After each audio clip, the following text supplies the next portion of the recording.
Well, hey there, guys. It's Melanie Mitro here at Committed to Getting Fit, and I was going to be in the kitchen, but there is cleaning happening out there, so I'm not going out there right now. But here's the thing. So I got to thinking this morning while I was in the shower, because I always do my best thinking in the shower, is I haven't bought any Easter candy yet, and Easter is on Sunday. And then I got to thinking about, okay, how many people right now have bought Easter candy and have it actually in their house right now? Or how many of you have bought like a dish, a candy dish, and you've been filling up your Easter candy? Or let me ask you another question. I used to make a centerpiece and I used to fill it with Starburst jelly beans, and then I would put Peeps around the outside and I'd put a candle in the middle. And that would sit on the middle of my kitchen table and it was my Easter decorations. But what ended up happening is that I'd be in the other room and I could hear this like, and then I'd come out and somebody would run away and like the bowl would be tilted to the side and the Peeps would be falling over. And all of a sudden my Starburst jelly beans were starting to diminish and be gone. And so I thought to myself, and this actually, what I did was, this was 2 years ago, and literally it was my husband. He was stealing those Starburst jelly beans and he was eating them. And I thought to myself, he's like, you've got to keep me accountable, right? And so I literally took the whole centerpiece and I dumped it in the garbage. And I threw away 2 bags of Starburst jelly beans and a bunch of stale Peeps. But here's the bottom line of this story.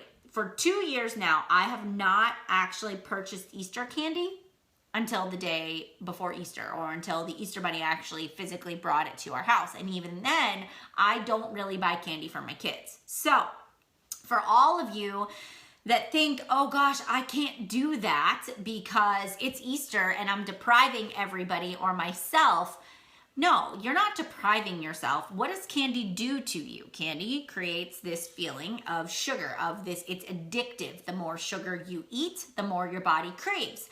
The more that you crave it, the more that you're going to eat. You think you need it. Your mind tricks itself into thinking that it needs it. Also, if you keep the jelly beans in the house, you're going to be more likely to mindlessly grab that handful and continue on your way, and before you know it, an entire bag of jelly beans is gone. Or you have a really stressful day at work, so what do? You grab a couple of little mini eggs and pop them in your mouth, and you think, okay, I've curbed, that relieves my stress. No, the stress isn't gone. You're still left with the stress. It's just now that you're left with the extra calories and you're digging up those sugar monsters. So here's my tips for you. Number 1, don't buy the candy. Change your mindset. The only thing that you are doing a disservice to is yourself and your children. If sugar makes you crave it, what do you think it's going to do to those little people that are in your house? It's going to make it just as bad. Also, my kids go to their Grammys and their Pappies and their Mimis and their Pop-Ups, and we're going to go to aunts and uncles. So what's going to naturally happen? Somebody is going to give them candy. I need to buy them nothing. They will get more than enough. We will still throw candy away. They're not deprived. My kids have not asked me, not once, if they can have Easter candy, if we can buy a bag of jelly beans. They don't ask because they get it elsewhere and they don't need it. They just know that that's not something that we typically keep in our house. If it's not there, if it's out of sight, it's out of mind. They're not even going to ask. What am I going to put in their Easter baskets? Baseball cards.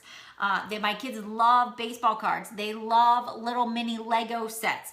I'm going to get them bases so that they can play outside, and they can play their kickball games. We're going to get them things that they can do that can keep them active, coloring books or, things that are not food related. There are so many things that you can do for your children that don't include candy. Maybe you do get them one little thing of jelly beans, or you fill up some eggs with some candy, but they don't really need it.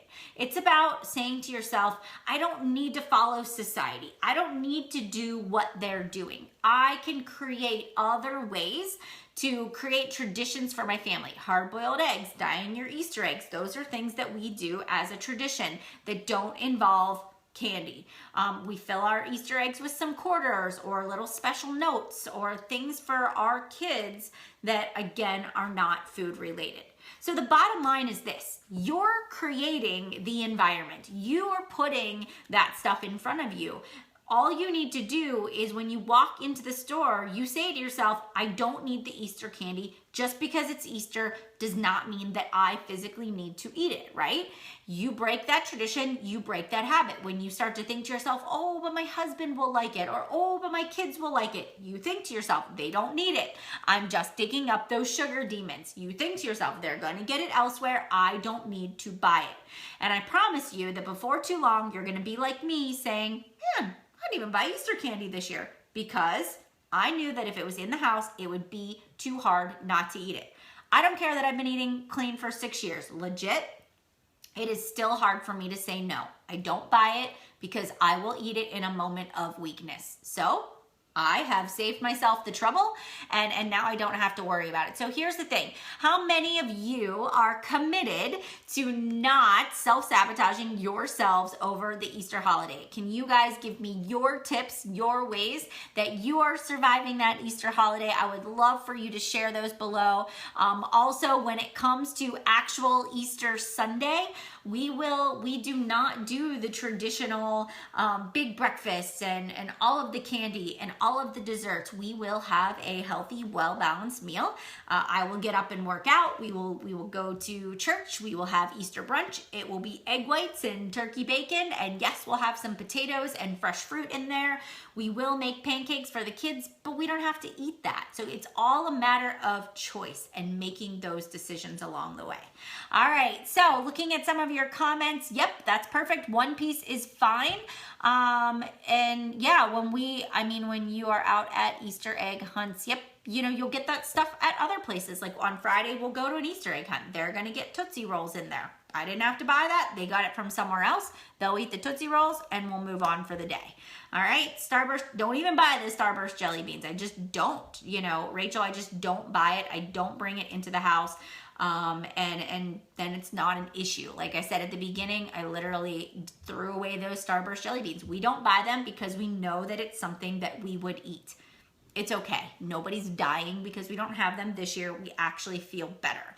For us, we know that sugar sort of has this lingering effect and it is hard to kick that habit. So if you just don't do it at all, you're good to go. All right, guys, I hope this was helpful.